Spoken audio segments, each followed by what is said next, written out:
The hunters from beyond.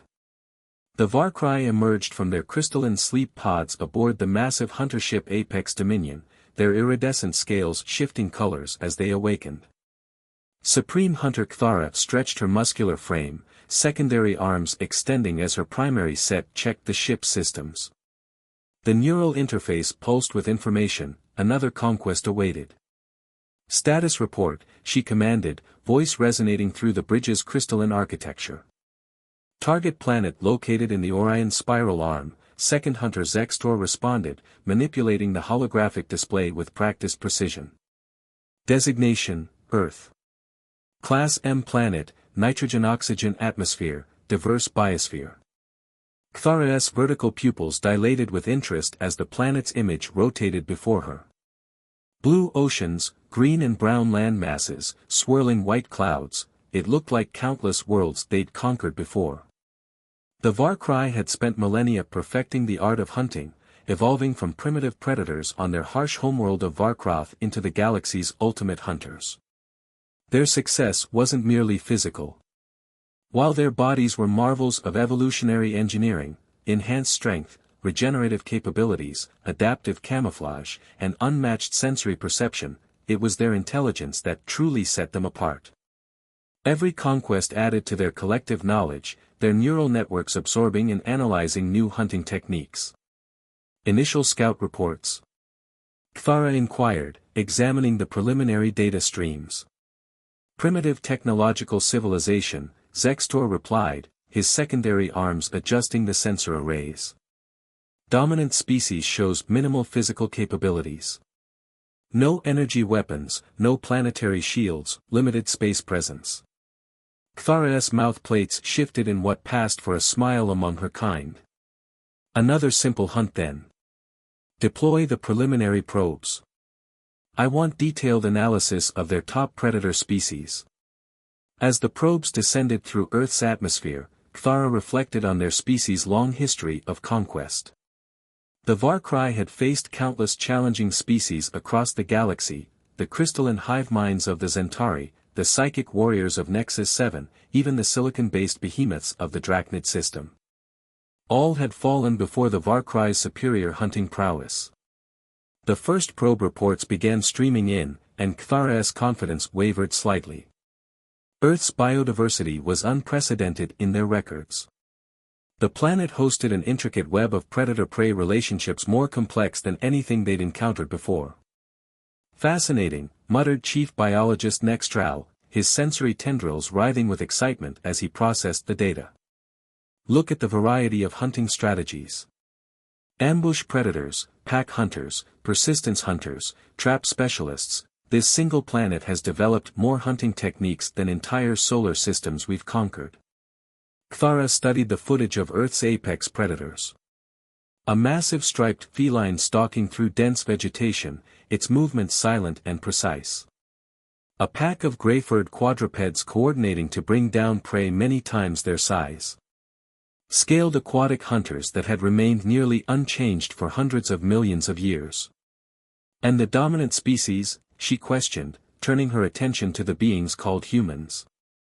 Physically unremarkable, Nextral reported, displaying comparative anatomical scans.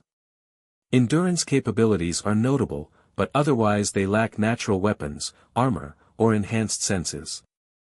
They've achieved dominance through tool use and social cooperation. Kthara's secondary arms twitched in dismissal. Tools can be destroyed. Social structures can be shattered. They are prey, like all the others. But as she continued studying the probe data, something nagged at her highly evolved hunter's instincts. The humans showed an adaptability that was difficult to quantify. They occupied nearly every environment on their planet, from frozen wastelands to scorching deserts. Their tools and techniques evolved rapidly, and they seemed to learn and adjust their strategies at an alarming rate. Begin standard invasion protocol, she commanded, pushing aside her unease. Deploy hunter teams to major population centers. Assess their defensive capabilities and identify their leadership structure. The hunter ships descended through Earth's atmosphere under the cover of darkness, their advanced stealth systems rendering them invisible to human detection technology. Kthara led her personal hunting party to a location the humans called Serengeti, a vast grassland teeming with diverse prey species. As they emerged from their landing craft, Kthara's sensory organs drank in the alien environment.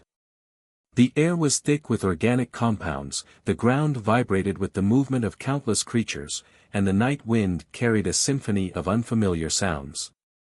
Spread out, she ordered her hunters. Standard reconnaissance pattern. Remember, we're not here for the native wildlife. Focus on studying human defensive capabilities. But the Varkrai hunters couldn't resist testing themselves against Earth's predators. Reports began coming in of encounters with various species. A young hunter successfully defeated something called a lion in single combat, though the beast's strength and speed had impressed him. Another hunting party engaged a group of spotted hyenas, finding their pack tactics surprisingly sophisticated. Kthara herself encountered a massive African buffalo, a herbivorous prey species that demonstrated unexpected aggression and resilience. The creature's horns had actually managed to scratch her armored hide before she subdued it, something that hadn't happened in countless hunts across the galaxy. As dawn approached, the hunter teams regrouped to share their findings. The planet's predators had proven more challenging than expected, but nothing they couldn't handle. However, their encounters with humans had been limited to observation only, following standard protocol for the initial phase of invasion. Supreme Hunter, Zextor called out, his voice carrying an unusual note of concern. We've lost contact with the hunter team deployed to something called Siberia. Kthara's sensory tendrils stiffened. Impossible. How many hunters? A full squad of 5 elite hunters. Their last transmission mentioned engaging local human hunters after being tracked through the frozen terrain. Then, nothing. Before Kthara could respond, another report came in. The hunter team in the Amazon rainforest had gone dark after reporting contact with indigenous human hunters. Then another team disappeared in the mountains of Central Asia. For the first time in her long life as Supreme Hunter, Kthara felt something alien and uncomfortable, doubt. She had led countless invasions across the galaxy, and never had they lost so many hunters in the initial reconnaissance phase. All hunter teams, fall back to defensive positions, she commanded, her voice carrying across all communication channels. Something is wrong. These humans, they're not like our previous prey. As her hunters regrouped, Kthara received the first detailed report of human combat capabilities.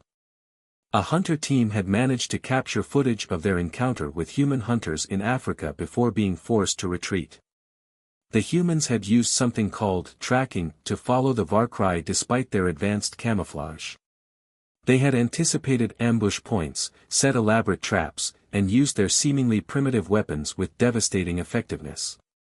Most disturbing of all, the humans had demonstrated an ability to adapt their tactics in real time, learning and adjusting to Varkrai hunting techniques within minutes of first contact.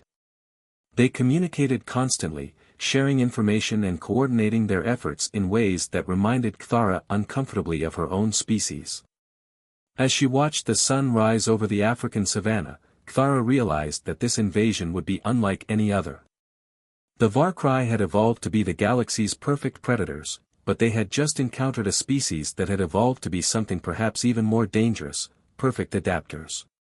Prepare the ship for immediate orbital deployment, she commanded.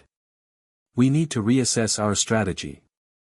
These humans, they're not prey. They're something else entirely. As the hunter ships lifted off from Earth's surface, Kthara knew that the real battle was just beginning. The Varkrai had finally met their match, and the outcome of this hunt was far from certain. The question was no longer whether they could conquer Earth, but whether they would survive their encounter with humanity's unique brand of predatory evolution. The Earth Strikes Back. General Sarah Chen stood before the United Nations Security Council, her weathered face illuminated by the holographic displays showing the aftermath of the alien encounters. 20 years of Special Forces experience hadn't prepared her for this moment. "Ladies and gentlemen," she began, her voice steady despite the gravity of the situation, "what we're facing isn't just an alien invasion. We're dealing with apex predators who've perfected the art of hunting across galaxies." The chamber fell silent as she played footage from a recovered camera in Siberia. The crystalline-scaled aliens moved with impossible grace through the snow, their bodies shifting colors to match the terrain. But the video didn't end as they expected. Instead, it showed how a team of local Yakut hunters had tracked and outsmarted the aliens, using generations of hunting knowledge to turn the frozen landscape into a deadly trap. "The good news," Chen continued, "is that they're not invincible. The Yakut hunters successfully eliminated 3 of these creatures by using their understanding of the terrain and traditional hunting techniques. Similar successes have been reported by Maasai warriors in Kenya, Gurkha units in Nepal, and indigenous hunters in the Amazon." Defense Minister Volkov leaned forward. "How is this possible? These aliens clearly possess technology far beyond ours." Chen's lip curled slightly. "Because they made the same mistake countless invaders have made throughout history, they underestimated us. More importantly, they failed to understand what makes humans the deadliest predators on Earth." She switched the display to show comparative analysis of human hunting techniques throughout history. "We're not the strongest, fastest, or most physically imposing species on our own planet. We became apex predators through our ability to adapt, learn, and work together. We don't just hunt with our bodies, we hunt with our minds." The next hours were spent formulating humanity's response. Traditional military forces would be supplemented by hunting experts from every corner of the globe. Expert trackers, professional hunters, and indigenous peoples with generations of hunting knowledge would be integrated into special response teams. Meanwhile, aboard the Apex Dominion, Supreme Hunter Kthara faced her own crisis. The ship's medical bay was filled with injured hunters, their regenerative abilities struggling to cope with wounds inflicted by human weapons and traps. More disturbing were the psychological impacts. For the first time, her hunters were experiencing fear. "They adapt too quickly," reported hunter strategist Kal, displaying analysis of recent encounters. "Every time we develop a new hunting strategy, they counter it within hours. They share information across their primitive communication networks with remarkable efficiency." Kthara studied the latest battle footage. In Montana, human hunters had used their understanding of wolf pack tactics to coordinate with actual wolves, creating an unprecedented hybrid hunting strategy that had decimated a Varkrai hunting party. In the Vietnamese highlands, local tribes had combined their ancient trapping techniques with modern technology, creating layered kill zones that even the Varkrai's advanced sensors couldn't detect. "Perhaps," she mused, "we should return to our oldest hunting grounds. The urban centers will be easier targets." But reports from the cities proved equally troubling. Humans had turned their artificial environments into deadly mazes. The Varkrai's superior physical abilities meant little in narrow corridors rigged with improvised explosives. Their advanced camouflage was countered by simple thermal imaging devices. Most frustrating of all, humans seemed to treat every defeat as a learning opportunity, constantly improving their tactics. In the Amazon rainforest, a joint team of indigenous hunters and special forces had developed a revolutionary approach to fighting the Varkrai. They used the aliens' own hunting instincts against them, creating false patterns that appealed to the Varkrai's predatory nature while leading them into carefully prepared ambushes. "They're not just adapting their tactics," Kal observed, "they're adapting our own strategies to use against us. The humans are treating us as prey to be studied and understood." This realization sent shockwaves through the Varkrai command structure. Their species had evolved as the ultimate predators, but they'd never encountered prey that so quickly turned the tables. Human military forces had already begun reverse engineering Varkrai technology from recovered equipment, while human scientists worked to understand their biology. At a remote research facility in the Ural Mountains, Dr. Elena Petrov made a breakthrough in understanding the Varkrai's sensory capabilities. Their enhanced senses are both a strength and a weakness, she explained to General Chen via secure video link.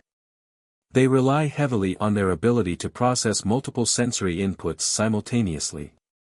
Overload those senses. And we can blind them, Chen finished, already seeing the tactical applications. The next major engagement took place in the Australian outback.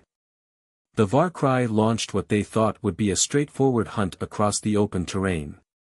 Instead, they found themselves facing a coalition of Aboriginal trackers, special forces, and wildlife experts who had spent weeks preparing the battlefield.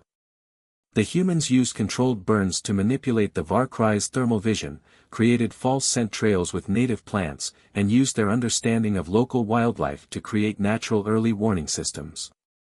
When the aliens attempted to adapt, they found their enemies had already prepared multiple layers of contingency plans.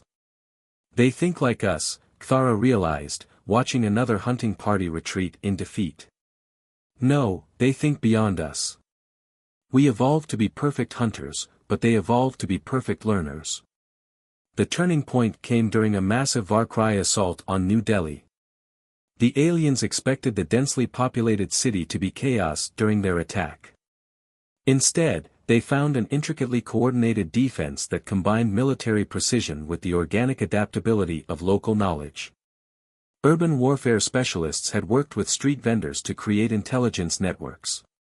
Traditional martial artists shared their understanding of combat in confined spaces with special forces.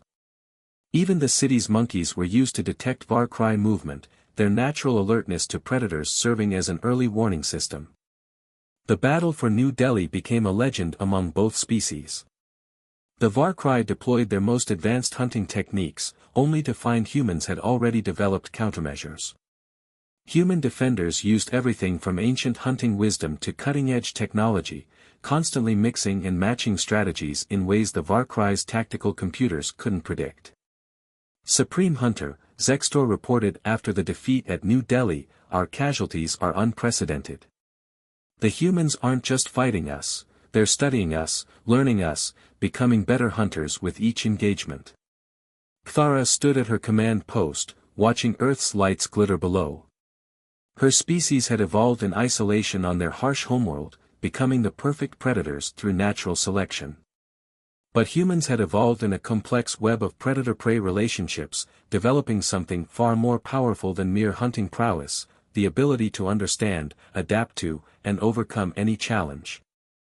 "Send word to all hunting parties," she commanded, her voice heavy with newfound respect. "Fall back to orbital positions.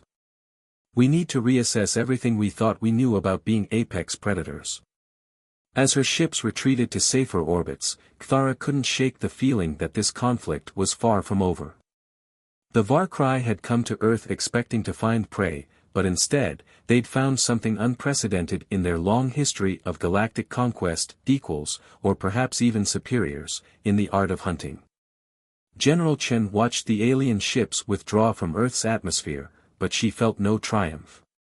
20 years of combat experience told her this was just the beginning. The Warcry would return, and when they did, they would be better, smarter, more adapted to facing humanity. "Prepare the next phase," she ordered her global command staff. "They've learned about us, now we need to learn everything we can about them. When they come back, we need to be ready." The war for Earth had entered a new phase, one that would test both species' ability to adapt and evolve. The question was no longer who was the better hunter, but who could learn and change the fastest. The nature of the hunt. In the crystalline meditation chamber aboard the Apex Dominion, Supreme Hunter Kthara reviewed the neural recordings from their failed Earth campaigns. 3 solar cycles had passed since their tactical retreat, but the memories remained sharp as fresh wounds in the collective consciousness of her species. A young hunter named Vexhal had managed to capture the most revealing footage before his death in the mountains of Nepal. The recording showed him tracking what he thought was a retreating human squad, only to discover he himself had been tracked by an elderly Sherpa guide who had spent decades hunting in the Himalayas. The human's understanding of wind patterns, terrain, and animal behavior had turned the hunter into the hunted. "You're watching it again," Second Hunter Zextor observed, entering the chamber. His scales shifted to match the chamber's crystalline patterns, a sign of respect in Varkrai culture. "There's something here we're missing," Kthara responded, her secondary arms gesturing at the holographic displays. "Look at how they hunt." The displays showed multiple scenes, Maasai warriors using their understanding of lion behavior to predict Varkrai movement patterns, Inuit hunters applying their knowledge of seal hunting to track aliens under Arctic ice, Vietnamese mountain people turning their ancestors' tiger traps into devastating anti-Varkrai weapons. "They don't just adapt our techniques," Kthara continued. "They understand the fundamental principles of hunting itself. Each human culture has developed unique approaches based on their environment and prey, creating a diversity of hunting wisdom we've never encountered before." Meanwhile, on Earth, General Chen was leading a different kind of hunt. In a repurposed tech hub in Singapore, she'd assembled a unique team of experts, anthropologists, evolutionary biologists, game theorists, and traditional hunters from across the globe. "The Varkrai will return," she addressed her team, "but this time, we need to understand them at a deeper level. Not just how they hunt, but why they hunt the way they do." Dr. Elena Petrov, now heading the Xenobiology division, presented her latest findings. Their evolution as apex predators has created both strengths and weaknesses. They're perfectly adapted for hunting, but that specialization has made them inflexible. Like the cheetah, contributed Jabari, a Kenyan wildlife expert. Supreme physical adaptation, but vulnerable because of its specialization. Humans succeeded because we remained adaptable generalists. The team's work revealed fascinating insights into Varkrai psychology. Their neural recordings showed thought patterns hyper-focused on predatory behavior, but with surprising blind spots when it came to understanding prey species as anything other than targets. In orbit, Kthara was reaching similar conclusions from the opposite direction. "Show me the human hunting grounds again," she commanded. The ship's AI displayed a global map highlighting the incredible diversity of Earth's ecosystems. Each environment produced different predators, explained Nextral, the chief biologist. But humans learned from all of them. They studied how lions coordinate pack attacks, how tigers use stealth, how wolves wear down prey through endurance. They became universal hunters. This revelation led to a controversial decision. Kthara selected a small group of hunters for a covert mission, not to attack, but to learn. They would observe Earth's predators and the humans who had studied them, seeking to understand how this planet had produced such formidable adversaries. The mission yielded unexpected results. A Varkrai observer team in Africa watched in fascination as human conservationists worked to protect the very predators they had learned from. They witnessed complex relationships between species, with humans acting not just as hunters but as stewards of entire ecosystems. "They understand something we've forgotten," Kthara mused, reviewing the reports. "The hunt is not just about dominance. It's about balance." This insight sparked fierce debate among the Varkrai leadership. Their species had evolved through brutal competition on their resource-scarce homeworld, leading them to see the galaxy as nothing but hunting grounds. Earth's complex web of predator-prey relationships challenged their fundamental assumptions. On Earth, a breakthrough came from an unexpected source. Sarah Blackhawk, a Native American tracker working with General Chen's team, identified patterns in Varkrai behavior that mirrored those of solitary apex predators. "They're like mountain lions who've never had to share territory," she explained. "They don't understand cooperative hunting beyond their own species. But Earth's predators have been competing and learning from each other for millions of years." This insight proved crucial when the Varkrai launched their first post-retreat probe mission. Instead of attacking the small alien craft, human forces allowed it to observe controlled demonstrations of Earth's predatory diversity. They showed how different hunting strategies could complement each other, how competition could lead to innovation rather than just elimination. The Varkrai observers were transformed by what they saw. They watched wolves and humans cooperating to hunt, saw how traditional human hunters could communicate with and learn from local wildlife, and observed the complex relationships between predators that shared the same hunting grounds. Their strength isn't just in their weapons or tactics, reported one observer. It's in their understanding of the hunt itself. They see patterns we've been blind to. Kthara faced a difficult choice. The traditional response would be to launch an overwhelming assault, bringing the full might of their fleet against Earth. But something held her back, a growing recognition that this conflict could teach them something valuable. She made an unprecedented decision. Breaking with thousands of years of Varkrai tradition, she opened direct communication with Earth's leaders. We have come to understand, she transmitted, that true hunting wisdom comes not from domination, but from understanding. Your species has much to teach us. General Chen received the message with cautious optimism.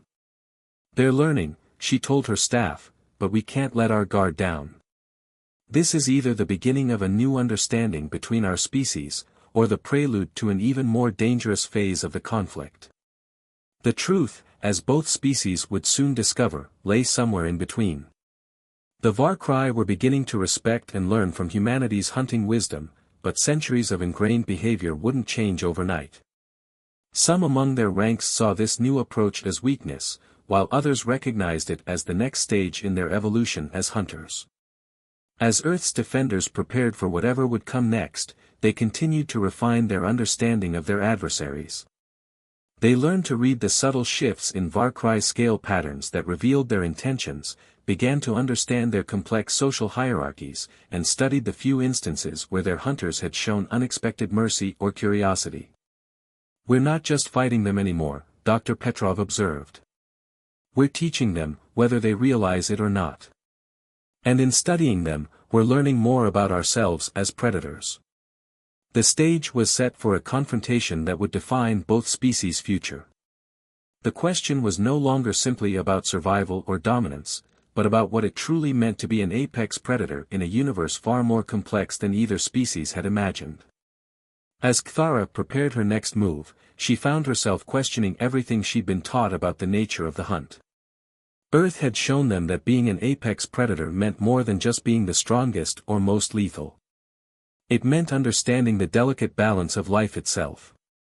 The war was about to enter its most crucial phase, one that would test not just the hunting prowess of both species, but their ability to transcend their own limitations and perhaps find a new way forward together. Predators divided. The warning came from an unexpected source. A young Varkrai hunter named Tekare, part of Kthara's observation team, broke protocol to send an encrypted transmission directly to General Chen's command center. High Hunter Scaris leads a rebellion, the message read. They reject Supreme Hunter Kthara's path of understanding. A massive strike force approaches Earth. They intend to prove the old ways are superior. In her command center beneath the Rocky Mountains, General Chen immediately activated global defense protocols. But this time, something was different. Her screens showed not just military assets deploying, but a worldwide network of hunters, trackers, and wildlife experts moving into position. Earth had spent the past months preparing for this moment. Aboard the Apex Dominion, Kthara faced her own crisis. Nearly half her fleet had declared allegiance to Scaris, their ships' crystalline hulls shifting to blood-red patterns that historically marked Varkrai war parties. You've made us weak, Scaris accused through the ship's communication crystal. His massive form dominated the holographic display, scales rippling with aggressive patterns. We are the galaxy's apex predators. We do not learn from prey, we dominate them. Kthara's response was measured, her scales displaying the complex patterns of ancient Varkrai wisdom. You've learned nothing from Earth. True apex predators understand their entire ecosystem. Power without wisdom is just brutality. The rebel fleet launched their attack with overwhelming force, targeting major population centers across Earth. But humanity was ready. The months of studying Varkrai hunting patterns had prepared them for this moment.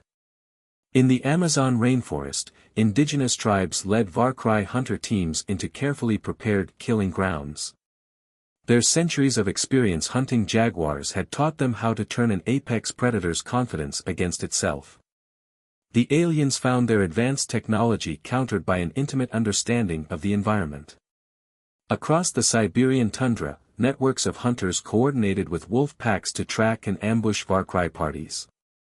The aliens' bewilderment at this unprecedented cooperation between species proved fatal. Their rigid hunting doctrines couldn't adapt to facing multiple species working in concert. But the most dramatic confrontation took place in the East African savanna. Scarus himself led a massive hunting party there, expecting to demonstrate the superiority of traditional Varkrai methods. Instead, he found himself facing a coalition that would have been impossible months earlier. Maasai warriors, having studied Varkrai movement patterns, coordinated with local lion prides whose territories were under threat. Parks officials contributed their understanding of ecosystem management, while military units provided tactical support. Even the savanna's scavengers played their part, with vultures unwittingly revealing Varkrai positions to trained observers. Impossible, Scarus raged as another hunting party fell to this multi-layered defense. They're just prey species. They cannot outthink us. But humanity's advantage wasn't just in their thinking. They had learned to feel the hunt, to understand it on an instinctual level that matched and even surpassed the Varkrai's evolved hunting instincts. Traditional hunters taught special forces teams how to read the land and its creatures. Military strategists learned from predator-prey relationships observed in nature. Kthara, watching from orbit with her loyal forces, saw the pattern emerging. Earth's defenders weren't just fighting back, they were demonstrating a new kind of hunting prowess, one that combined the best aspects of multiple species and strategies. The turning point came when Scarus's forces breached the defenses around Nairobi. Expecting to find panic in the streets, they instead encountered an entire city that had learned to think like a coordinated hunting party. Street vendors became lookouts, using traditional knowledge of local animal behavior to spot Varkrai movements. Children playing in parks served as unwitting early warning systems, their games incorporating generations of inherited hunting wisdom. Dr. Petrov, now operating from a forward command post, monitored the Varkrai biosignatures with growing excitement. Their hunting patterns are becoming erratic, she reported to General Chen. They can't process what they're seeing. Their entire evolutionary psychology is being challenged. The revelation struck Scarus during a pitched battle in the shadow of Mount Kilimanjaro. His forces had cornered what appeared to be a retreating group of human defenders, only to find themselves caught in a masterful trap that incorporated elements of lion hunting strategies, traditional Maasai techniques, and modern military tactics. As his hunters fell to this unprecedented combination of methods, Scarus experienced something alien to his species, doubt in the fundamental superiority of their hunting approach. The humans hadn't just learned to fight back, they'd learned to hunt in ways the Varkrai had never imagined possible. Kthara seized this moment to launch her own initiative. Her loyal forces descended to Earth not as conquerors, but as students of the hunt. They approached human hunting parties with signs of submission borrowed from Earth's pack predators, showing their willingness to learn. The sight of Varkrai hunters working alongside human trackers to corner their rebellious brethren was unprecedented. Earth's defenders found themselves teaching their former enemies, sharing knowledge accumulated over millennia of coexisting with and learning from multiple predator species. "Watch how the lions move," a Maasai elder instructed a group of fascinated Varkrai observers. They understand that the hunt is not just about the kill. It's about maintaining balance in the ecosystem. This cooperation proved decisive. Scarus's forces, committed to their rigid hunting doctrine, couldn't adapt to facing their own kind working in concert with Earth's hunters. Their strategies, evolved for straightforward predator-prey relationships, faltered against this hybrid approach. The final confrontation took place in the Serengeti, where it had all begun. Scarus, his forces decimated by the combined human Varkrai defense, challenged Kthara to traditional single combat. The duel would determine not just leadership of their species, but the future of their relationship with Earth. As the two mighty hunters faced each other under the African sun, their combat reflected their divergent philosophies. Scaurus attacked with pure predatory aggression, while Cthara demonstrated a new fighting style that incorporated lessons learned from Earth's predators. "You've forgotten what it means to be apex predators," Scaurus snarled as they clashed. Cthara's response was calm, her movements fluid like a leopard's. "No, I've learned what it truly means. The apex predator isn't the one who kills the most. It's the one who understands the hunt completely." The duel's outcome would shape the future of both species, but regardless of who won, one thing was clear: the relationship between Earth and the Varkrai would never be the same. The galaxy's supreme hunters had encountered a planet that taught them the true meaning of being an apex predator, and nothing could undo that lesson. Evolution's edge. The Serengeti stretched endless under the African sun as Cthara and Scaurus circled each other in the ancient combat ritual of their species. Their scales shifted through complex patterns, telling the story of their opposing philosophies to the assembled witnesses, both human and Varkrai. General Chen watched through high-powered binoculars from a safe distance, her command staff beside her. Dr. Petrov monitored the aliens' biosignatures while a council of Earth's most experienced hunters analyzed their movements. This wasn't just a duel, it was the culmination of two different approaches to predatory evolution. "Look at how Cthara moves," whispered Jabari, the Kenyan wildlife expert. "She's incorporating patterns from multiple predator species. There's the patience of a leopard, the fluid grace of a python." Scaurus struck first, his attack pattern pure Varkrai, direct, overwhelming, evolved over millions of years to overcome any prey. His primary arms launched forward while his secondary set prepared for the killing blow, a technique that had served their species across countless worlds. But Cthara had learned new ways. She moved like water, like wind, her response combining the best aspects of Earth's predators with Varkrai power. Where Scaurus attacked with singular focus, she demonstrated adaptive fluidity. "She hunts like the land itself," observed Sarah Blackhawk, her voice carrying the wisdom of generations of indigenous hunters. "Not just as a predator, but as part of the whole ecosystem." The duel became a physical representation of their species' choice: continue as they had for millions of years, or evolve into something new.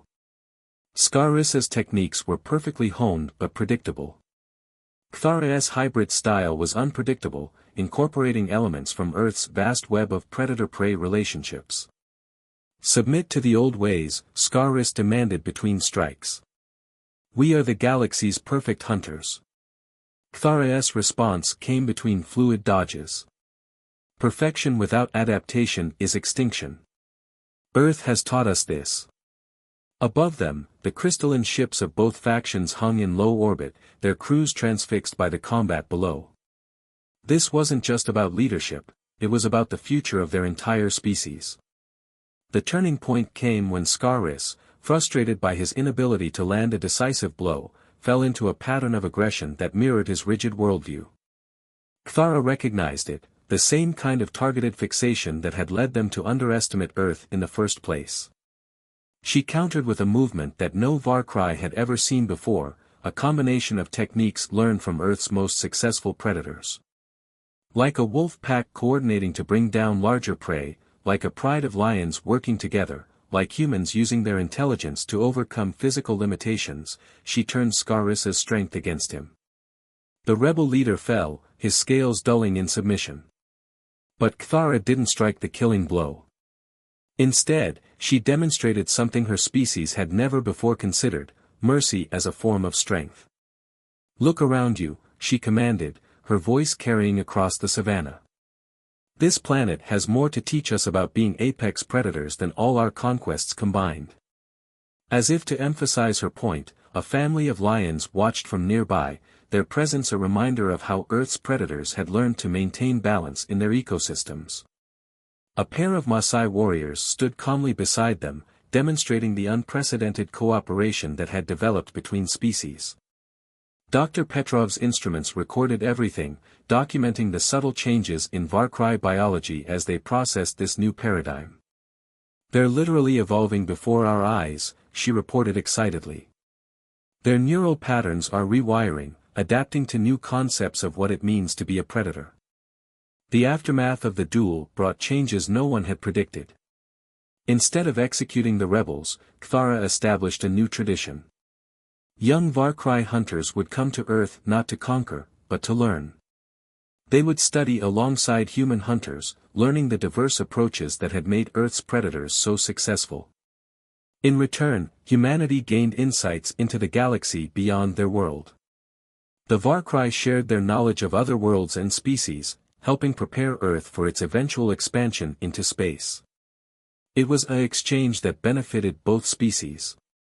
General Chen found herself working closely with Kthara to establish the first interspecies ranger programs. Earth's national parks and wildlife preserves became training grounds where humans and Varkrai learned from each other and from the planet's native predators. We thought we were the perfect hunters, Kthara reflected during one such session, watching a cheetah teach its cubs to stalk. But perfection isn't about reaching a final form. It's about never stopping learning, never stopping adapting. The program's success led to unexpected developments. Varkrai hunting techniques, tempered by Earth's influence, proved invaluable in conservation efforts across the planet. Their advanced technology, combined with human understanding of ecosystem management, created new ways to protect endangered species and maintain natural balances. Some Varkrai, like young Tekare who had warned Earth about the rebellion, chose to remain as permanent residents. They became bridges between the species, their presence a constant reminder of how far both civilizations had come. The true mark of an apex predator, Tekare told a class of mixed human and Varkrai students, isn't its ability to kill. It's its ability to understand its place in the greater web of life. This philosophy spread beyond Earth. As news of the changes reached other worlds the Varkrai had conquered, many began to reconsider their relationship with the species they had dominated. Kthara led her people toward a new role in the galaxy, not as conquerors, but as guardians of balance. The transformation wasn't always smooth. Some Varkrai, like some humans, clung to old ways of thinking. But the evidence of success was undeniable. Species that learned to cooperate, to understand and respect each other's strengths, consistently outperformed those that relied on dominance alone. 5 years after the duel, General Chen stood with Kthara on a cliff overlooking the Serengeti.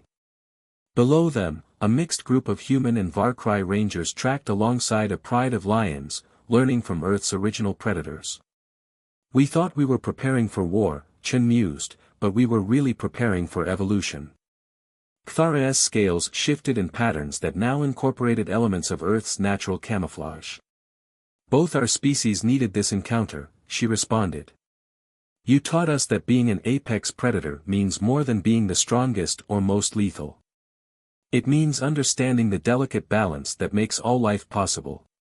As the sun set over the savannah, a new generation of hunters, human and Varkrai alike, was learning what their ancestors could never have imagined, that the ultimate evolution of a predator species isn't to dominate, but to understand. To protect. To maintain the delicate balance that makes all hunting possible. The galaxy's most feared predators had come to Earth expecting to find prey. Instead, they found teachers who showed them a better way to be apex predators. And in learning this lesson, both species ensured their continued evolution, not through conquest, but through understanding the true nature of the hunt.